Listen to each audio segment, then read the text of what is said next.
ಮತ್ತೊಂದು ಕಡೆ ಅಯೋಧ್ಯೆಯಲ್ಲಿ ಪ್ರಧಾನಿ ನರೇಂದ್ರ ಮೋದಿ ಇವತ್ತು ಅಭಿವೃದ್ಧಿಯ ಮಂತ್ರವನ್ನ ಜಪಿಸಲಿದ್ದಾರೆ. ಯಾಕಂದ್ರೆ ಅಯೋಧ್ಯೆಯಲ್ಲಿ ಸುಮಾರು 15,000 ಕೋಟಿ ಯೋಜನೆಗೆ ಸಂಬಂಧಪಟ್ಟ ಹಾಗೆ ಅವುಗಳನ್ನ ಲೋಕಾರ್ಪಣೆ ಹಾಗೆ ಶಂಕುಸ್ಥಾಪನೆಯ ಕಾರ್ಯ ನಡೆಯುತ್ತೆ.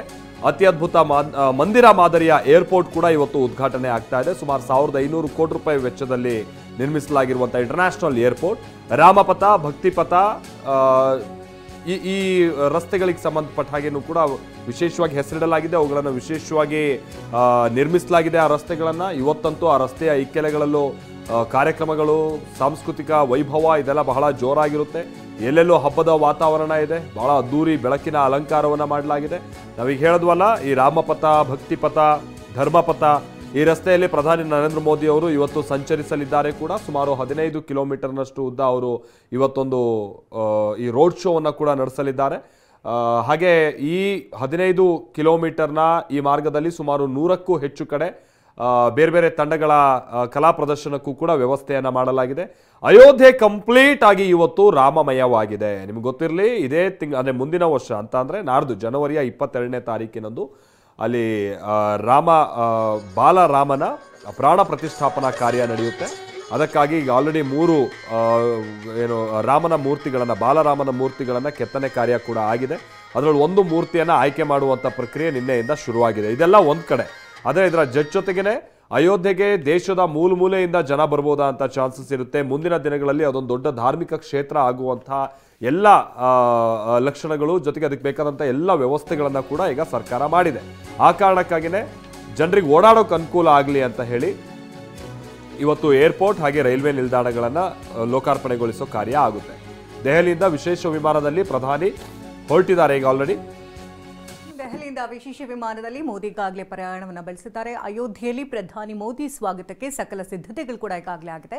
ಇನ್ನು ವಿಮಾನ ನಿಲ್ದಾಣ ಹಾಗೆ ರೈಲು ನಿಲ್ದಾಣವನ್ನು ಪ್ರಧಾನಿ ಮೋದಿ ಇವತ್ತು ಉದ್ಘಾಟಿಸ್ತಾ ಇದ್ದಾರೆ. ಅದಕ್ಕಾಗಿ ಕೆಲವೇ ಕ್ಷಣಗಳಲ್ಲಿ ಅಯೋಧ್ಯೆಯತ್ತ ಪ್ರಧಾನಿ ಮೋದಿ ಬಂದಿಳಿಯಲಿದ್ದಾರೆ. ಎಲ್ಲ ರೀತಿ ಸಕಲ ರೀತಿಯ ಸೌಕರ್ಯಗಳು ಕೂಡ ಆಗಿದೆ, ಎಲ್ಲ ರೀತಿಯ ತಯಾರಿಗಳು ಕೂಡ ಆಗಿದೆ ಈಗಾಗಲೇ. ಹಾಗಾದ್ರೆ ಅಯೋಧ್ಯೆಯಲ್ಲಿ ಇವತ್ತು ಪ್ರಧಾನಿ ನರೇಂದ್ರ ಮೋದಿ ಅವರ ವೇಳಾಪಟ್ಟಿ ಏನೇನಿದೆ, ಯಾವ್ಯಾವ ಕಾರ್ಯಕ್ರಮಗಳಲ್ಲಿ ಪ್ರಧಾನಿ ಇವತ್ತು ಭಾಗಿಯಾಗ್ತಾರೆ ಅನ್ನೋದ್ರ ಕಡೆಗೆ ನಾವು ನೋಡ್ತಾ ಹೋಗೋದಾದ್ರೆ, ಬೆಳಗ್ಗೆ ಅವರು ದೆಹಲಿಯಿಂದ ಹೊರಡ್ತಾರೆ. 10:50ಕ್ಕೆ ಅವರು ಅಯೋಧ್ಯೆ ಏರ್ಪೋರ್ಟ್ಗೆ ಬಂದಿಳಿಯಲಿದ್ದಾರೆ. ಅಂದ್ರೆ ಇನ್ನೇನು ಒಂದು 30 ನಿಮಿಷ ಇನ್ನು ಅಯೋಧ್ಯೆ ಏರ್ಪೋರ್ಟ್ಗೆ ಪ್ರಧಾನಿ ಬಂದಿಳಿಯಲಿದ್ದಾರೆ. ಅಯೋಧ್ಯಾ ಧಾಮ್ ಜಂಕ್ಷನ್ಗೆ ಆ ನಂತರದಲ್ಲಿ ಪ್ರಧಾನಿ ಮೋದಿ ತಲುಪಲಿದ್ದಾರೆ. ಅಂತ ಅಂದ್ರೆ ಹೊಸ ರೈಲು ನಿಲ್ದಾಣ ಆಗಿದೆಯಲ್ಲ ಅಲ್ಲಿಗೆ. ಸೊ ಅಯೋಧ್ಯೆ ಧಾಮ್ ಜಂಕ್ಷನ್ ಉದ್ಘಾಟನೆ ಮಾಡ್ತಾರೆ. ಆಮೇಲೆ ಹಲವು ರೈಲುಗಳಿಗೆ ಇವತ್ತು ಅಲ್ಲಿಂದನೇ ಗ್ರೀನ್ ಸಿಗ್ನಲ್ ಅನ್ನ ಅವರು ಕೊಡ್ತಾರೆ. ರೈಲು ನಿಲ್ದಾಣದಿಂದ ಏರ್ಪೋರ್ಟ್ ಕಡೆಗೆ ಮತ್ತೆ ಅವರು ಪ್ರಯಾಣವನ್ನ ಬಳಸ್ತಾರೆ. ಅಯೋಧ್ಯೆ ಏರ್ಪೋರ್ಟ್ ಟರ್ಮಿನಲ್ ಕಟ್ಟಡಕ್ಕೆ ಆಗಮಿಸಿ ಅಲ್ಲಿ ಏರ್ಪೋರ್ಟ್ ಅನ್ನ ಲೋಕಾರ್ಪಣೆಗೊಳಿಸುವಂತ ಕಾರ್ಯ ಆಗುತ್ತೆ. ಅಂದ್ರೆ ಈ ಅಯೋಧ್ಯೆ ಏರ್ಪೋರ್ಟ್ ನ ಟರ್ಮಿನಲ್ ಅನ್ನ ಉದ್ಘಾಟನೆ ಮಾಡುವಂತ ಕಾರ್ಯ ಇವತ್ತು ಪ್ರಧಾನಿ ಕಡೆಯಿಂದ ಆಗುತ್ತೆ. ಅದು ಹೆಚ್ಚು ಕಡಿಮೆ 12:50 ಸಂದರ್ಭ. ಅದಾದ ನಂತರದಲ್ಲಿ ಅಲ್ಲೇ ಹತ್ತಿರದಲ್ಲಿ ಸಾರ್ವಜನಿಕ ಸಮಾವೇಶವನ್ನ ಆಯೋಜನೆ ಮಾಡಲಾಗಿದೆ. ಸುಮಾರು 1.5 ಲಕ್ಷ ಜನ ಇವತ್ತು ಆ ಕಾರ್ಯಕ್ರಮದಲ್ಲಿ ಸೇರ್ಬೋದಂತ ಚಾನ್ಸಸ್ ಇದೆ. ಅಯೋಧ್ಯೆ ಅಭಿವೃದ್ಧಿ ಯೋಜನೆಗಳಿಗೆ ಅಲ್ಲಿಂದನೇ ಅವರು ಶಂಕುಸ್ಥಾಪನೆ ಜೊತೆಗೆ ಲೋಕಾರ್ಪಣೆಯನ್ನ ನೆರವೇರಿಸಲಿದ್ದಾರೆ. ಸಾರ್ವಜನಿಕ ಸಮಾವೇಶ ಸ್ಥಳದಿಂದ ಅವರು ಹತ್ತತ್ರ 1:30 ಸಂದರ್ಭದಲ್ಲಿ ಹೊರಡ್ತಾರೆ. ಅಯೋಧ್ಯೆ ಏರ್ಪೋರ್ಟ್ಗೆ ಆ ನಂತರದಲ್ಲಿ ಮತ್ತೆ ಅವರು ತೆರಳಲಿದ್ದಾರೆ. 2:15ಕ್ಕೆ ಅಯೋಧ್ಯೆ ಏರ್ಪೋರ್ಟ್ನಿಂದ ಪ್ರಧಾನಿ ಮೋದಿ ದೆಹಲಿ ಕಡೆಗೆ ಹೊರಡ್ತಾರೆ.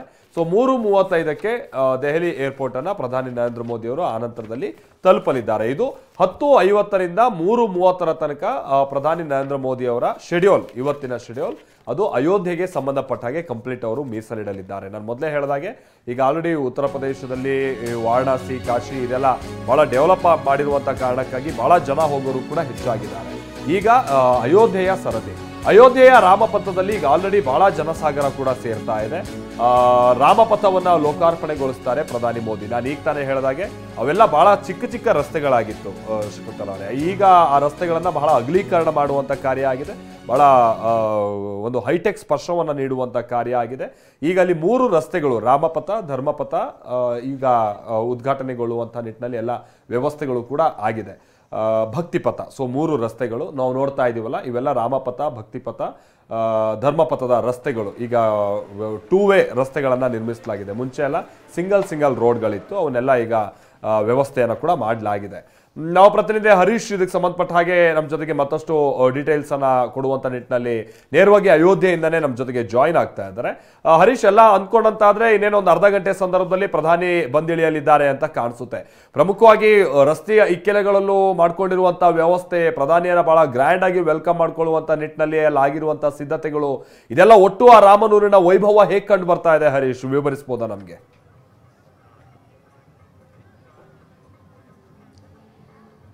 ಹೌದು ಮಲ್ತೇಶ್, ಇನ್ನೇನು ಕೆಲವೇ ಕ್ಷಣಗಳಲ್ಲಿ ಪ್ರಧಾನಿ ನರೇಂದ್ರ ಮೋದಿ ಅವರು ರಾಮ ಜನ್ಮಭೂಮಿ ಅಯೋಧ್ಯೆಗೆ ಬರಲಿದ್ದಾರೆ. ಇನ್ನೇನು ಕೆಲವೇ ನಿಮಿಷದಲ್ಲಿ ಏರ್ಪೋರ್ಟ್ನಿಂದ ನೇರವಾಗಿ ರೈಲ್ವೆ ಸ್ಟೇಷನ್ಗೆ ಬರಲಿದ್ದಾರೆ. ಏರ್ಪೋರ್ಟ್ನಿಂದ ರೈಲ್ವೆ ಸ್ಟೇಷನ್ಗೆ ಹೋಗುವಂತಹ ರಸ್ತೆ ಏನಿದೆ ಆ ರಸ್ತೆಯನ್ನು ಸಿಂಗರಿಸಲಾಗಿದೆ. ಅದೊಂದು ರೀತಿ ರೋಡ್ ಶೋ ರೀತಿ ಆಗುತ್ತೆ. ನೋಡ್ತಾ ಇರ್ಬೋದು, ಪ್ರಧಾನಿ ನರೇಂದ್ರ ಮೋದಿ ಅವರು ಧರ್ಮಪಥದಿಂದ ರಾಮಪಥ್ಗೆ ಇಲ್ಲಿಂದ ಎಂಟ್ರಿಯನ್ನು ಪಡೀತಾರೆ. ಆ ರಸ್ತೆ ಇಕ್ಕೆಲಗಳಲ್ಲಿ ಈಗಾಗಲೇ ಕಲಾ ತಂಡಗಳು ಕಲಾ ಪ್ರದರ್ಶನವನ್ನ ಮಾಡ್ತಿದ್ದಾರೆ. ಜೊತೆಗೆ ಮೋದಿ ಅವರ ಅಭಿಮಾನಿಗಳು, ಬಿಜೆಪಿ ಕಾರ್ಯಕರ್ತರು ಮತ್ತೆ ಅಯೋಧ್ಯೆ ನಿವಾಸಿಗಳು ಈಗಾಗಲೇ ಜಮಾಯಿಸಿದ್ದಾರೆ. ರಸ್ತೆ ಇಕ್ಕೆಲಗಳಲ್ಲಿ ಜಮಾಯಿಸಿರುವಂತಹದ್ದು ಒಂದು ಅಚ್ಚುಕಟ್ಟಾದ ವ್ಯವಸ್ಥೆಯನ್ನ ಮಾಡಲಾಗಿದೆ. ಪ್ರಧಾನಿ ನರೇಂದ್ರ ಮೋದಿ ಅವರು ಇವತ್ತು ಅಯೋಧ್ಯೆಗೆ ಬರ್ತಾರೆ, ವಿವಿಧ ಅಭಿವೃದ್ಧಿ ಯೋಜನೆಗಳನ್ನ ಉದ್ಘಾಟನೆ ಮಾಡ್ತಾರೆ, ಮತ್ತೊಂದಿಷ್ಟು ಅಭಿವೃದ್ಧಿ ಯೋಜನೆಗಳಿಗೆ ಚಾಲನೆಯನ್ನ ಕೊಡ್ತಾರೆ ಅನ್ನುವಂತಹದ್ದು ಏನು ಇಲ್ಲಿ ಸ್ಥಳೀಯ ಆಡಳಿತಕ್ಕೆ ಗೊತ್ತಾಯ್ತು. ಅಂದಿನಿಂದಲೇ ಅವರೆಲ್ಲರೂ ಕೂಡ ಹೆಚ್ಚಿನ ತಯಾರಿಯನ್ನ ಮಾಡ್ಕೊಂಡಿದ್ರು. ನೋಡ್ತಾ ಇರಬಹುದು, ಇಡೀ ಅಯೋಧ್ಯೆ ನಗರ ಒಂದು ರೀತಿಯಾಗಿ ಸಂಪೂರ್ಣ ಬದಲಾಗಿದೆ, ಸಂಪೂರ್ಣವಾಗಿ ಸಿಂಗರಿಸಲ್ಪಟ್ಟಿದೆ ಇಡೀ ಅಯೋಧ್ಯೆ ನಗರವನ್ನ. ಅಯೋಧ್ಯೆ ನಗರ ಸಾಕಷ್ಟು ಬದಲಾಗಿದೆ. ಯಾವಾಗ ಸುಪ್ರೀಂ ಕೋರ್ಟ್ ನಲ್ಲಿ ತೀರ್ಪು ಬಂತು, ಇಲ್ಲಿ ರಾಮ ಮಂದಿರ ನಿರ್ಮಾಣ ಪ್ರಕ್ರಿಯೆಗಳು ಶುರುವಾಯಿತು, ಅಂದಿನಿಂದ ಅಯೋಧ್ಯೆಯಲ್ಲಿ ಸಾಕಷ್ಟು ಬದಲಾವಣೆಗಳನ್ನು ನೋಡಬಹುದು.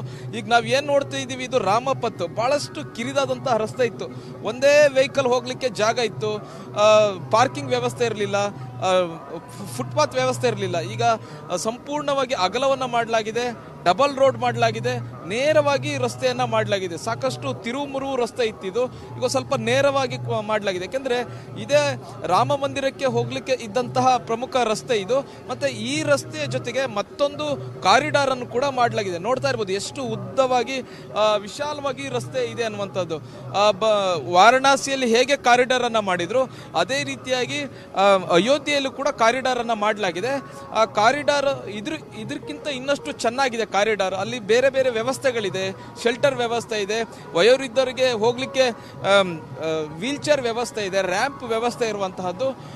ಇದು ನೋಡ್ತಾ ಇರ್ಬೋದು ರಾಮಪಥ್ ಹೇಗೆ ಒಂದು ರೀತಿಯಾಗಿ ಜಗಮಗಿಸ್ತಾ ಇದೆ ಅಯೋಧ್ಯೆ ಅನ್ನುವಂತಹದ್ದು. ಜನವರಿ 22ಕ್ಕೆ ನೂತನ ರಾಮ ಮಂದಿರದ ಉದ್ಘಾಟನೆ ಆಗಲಿದೆ, ರಾಮಲಲ್ಲಾ ಪ್ರಾಣ ಪ್ರತಿಷ್ಠಾಪನೆ ಆಗಲಿದೆ. ಅದಕ್ಕೂ ಮುಂಚೆ 20 ದಿವಸಗಳಿಗೆ ಮುಂಚೆ ಅಯೋಧ್ಯೆಯಲ್ಲಿ ಹಬ್ಬದ ವಾತಾವರಣ ನಿರ್ಮಾಣ ಆಗ್ತಿದೆ. ಇದಿನ್ನು ಟ್ರೈಲರ್ ಅಂತ ಹೇಳ್ಬೋದು. ಇವತ್ತು ಸಿಂಗಾರಗೊಂಡಿದೆ, ಇವತ್ತೇನು ಜನ ಸೇರಿದ್ದಾರೆ, ಇದು ಜಸ್ಟ್ ಟ್ರೈಲರ್. 22ಕ್ಕೆ ಇರುವಂತಹದ್ದು ನಿಜವಾದ ಅಸಲಿ. ಅಂದ್ರೆ ಅವತ್ತಿನ ದಿವಸ ಇನ್ನಷ್ಟು ಅಯೋಧ್ಯೆ ವರ್ಣಮಯ ಆಗಲಿದೆ, ಮತ್ತಷ್ಟು ಸಿಂಗಾರಗೊಳ್ಳಲಿದೆ.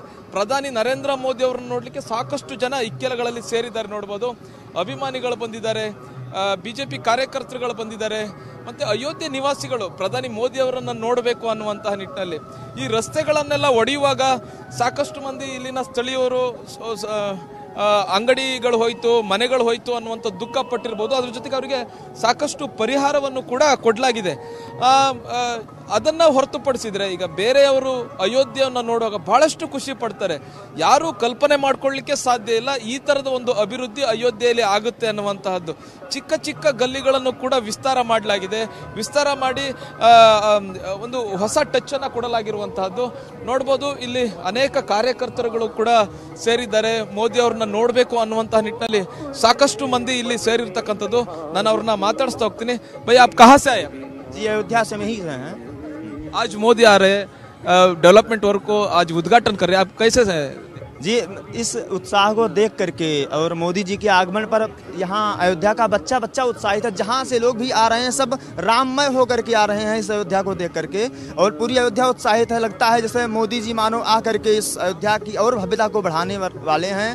और राम मंदिर क्या जो 22 तारीख को हमारे रामलला गर्भगृह में स्थापित होंगे, तो इसको देख करके पूरे भारत की जनता जो है, जितने राममय हैं, राम भक्त हैं, हिंदू हैं, ये सब बड़े उत्साहित हैं। और वास्तव में जैसे त्रेता में एक बार अयोध्या सजी थी, उस प्रकार आज जो है उसका प्रारूप दिखाई दे रहा है अयोध्या में।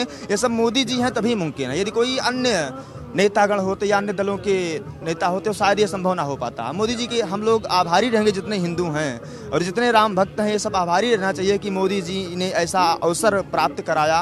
और इस अवसर को प्राप्त करके जो भी भक्त रामलला के इस धाम में आकर के अपने आप को गर्वान्वित महसूस कर रहे हैं कि राम की लला में ऐसी भव्यता और दिव्यता है, हम लोग बहुत ही उत्साहित हैं इस रामलला की इस नगरी को देख करके। जबकि कई वर्षों से हम लोग यहीं रह रहे हैं, लेकिन आज का माहौल, जब से मोदी जी आए हैं तब से आज तक का माहौल जो है दिनों दिन बढ़ते हुए चला जा रहा है राम के मंदिर का। ಮಾಲ್ತೇಶ್ ಇವರು ಹೇಳ್ತಿದ್ದಾರೆ, ಪ್ರಧಾನಿ ನರೇಂದ್ರ ಮೋದಿ ಅವರು ಸಾಕಷ್ಟು ಯೋಜನೆಗಳನ್ನ ಕೊಟ್ಟಿದ್ದಾರೆ. ಹೀಗಾಗಿ ನಾವು ಅಯೋಧ್ಯೆ ಜನರು ನಾವು ಅವರಿಗೆ ಆಭಾರಿ ಆಗಿರ್ತೇವೆ. ಇಷ್ಟೊಂದು ಅಭಿವೃದ್ಧಿಯನ್ನ ಹಿಂದೆ ಯಾವತ್ತೂ ಕಂಡಿರಲಿಲ್ಲ. ರಾಮ ಮಂದಿರ ಆಗ್ತಿದೆ, ರಾಮ ಮಂದಿರದ ಜೊತೆಗೆ ಇಡೀ ಅಯೋಧ್ಯೆಯ ಚಿತ್ರಣ ಬದಲಾಗ್ತಿದೆ. ಅಯೋಧ್ಯೆಯನ್ನ ವಿಶ್ವ ನೋಡುವಂತಹ ರೀತಿ ಬೇರೆ ಆಗ್ತಿದೆ.